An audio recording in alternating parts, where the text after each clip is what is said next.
How to start conversations. Conversations link us together. You may think of them as the fuel that keeps our relationships and our societies powered.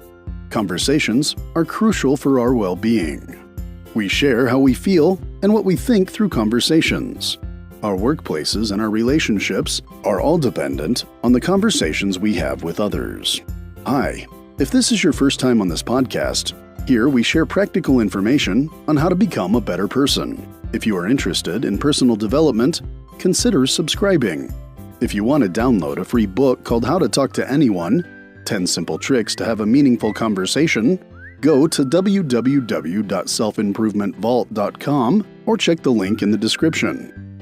While many conversations we share with others are spontaneous, it is still important to prepare for them before they happen. Of course, we will not be able to prepare for the exact ways the other participant will engage in every conversation we have, but we can prepare for the commonalities found in conversations. For example, we can expect that a person who wants to begin a conversation with us will start with a greeting.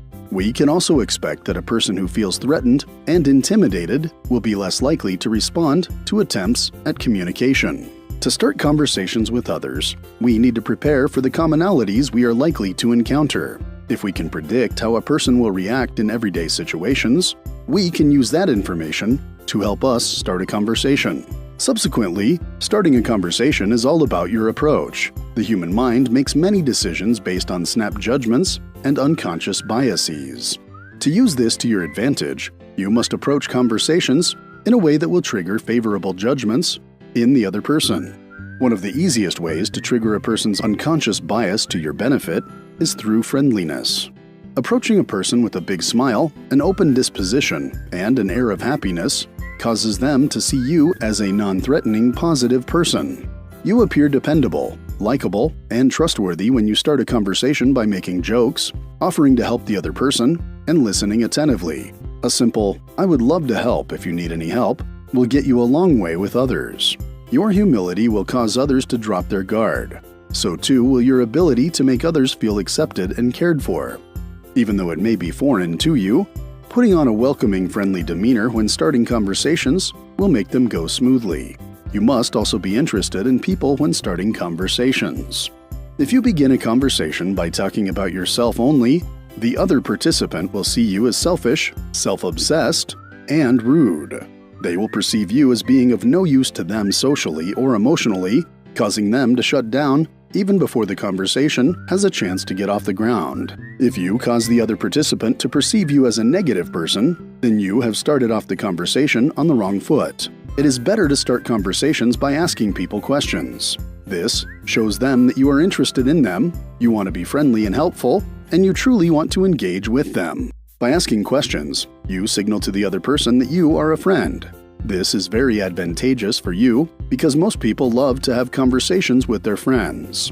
Another way to allow the participant to perceive you positively is to choose your time and method of approach. If you offer a batch of freshly baked cookies to someone, they will be more willing to engage in conversation with you. Contrastingly, if you shout at someone and then attempt to make conversation, they will resist your efforts at conversation. Your method of approach is critical when starting a conversation. Choose approaches that make the other person feel good and validated. This can take the form of gifts, praise, and flattery, humility, confidence, and more. You must always make sure to be friendly, or at the very least, to be respectful and respectable. Likewise, choose your timing carefully. Starting a conversation with a coworker while rushing to meet a deadline is not a good idea unless it is about a crucial matter. However, approaching a relaxed coworker who just ate a batch of your cookies is a great idea. Watch out for body language signs that tell you that the other person is comfortable and happy. A relaxed and happy person is more likely to engage in conversation with you.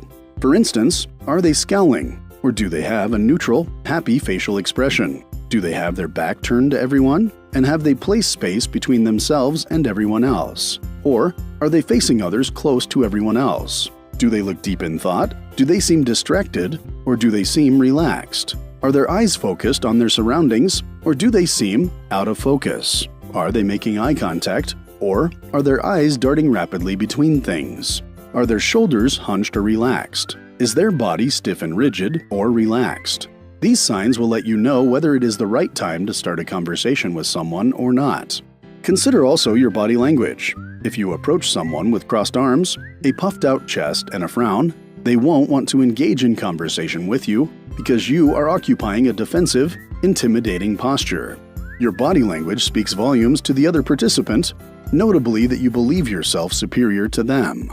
Instead, choose body language that reflects humility and friendliness, such as arms beside you, a smile, and placing yourself close to the other person, while still respecting their personal space. Your language choices must also reflect humility and friendliness. Using complex words to define simple things will only make you sound pretentious. It may also be intimidating to others when you use sophisticated language in casual settings. Above all, approach people on their level and according to their norms. This creates a level of comfort in the conversation, providing them with the mental and emotional safety they need to engage with you too. If you enjoyed this episode, then consider subscribing. Have a great day.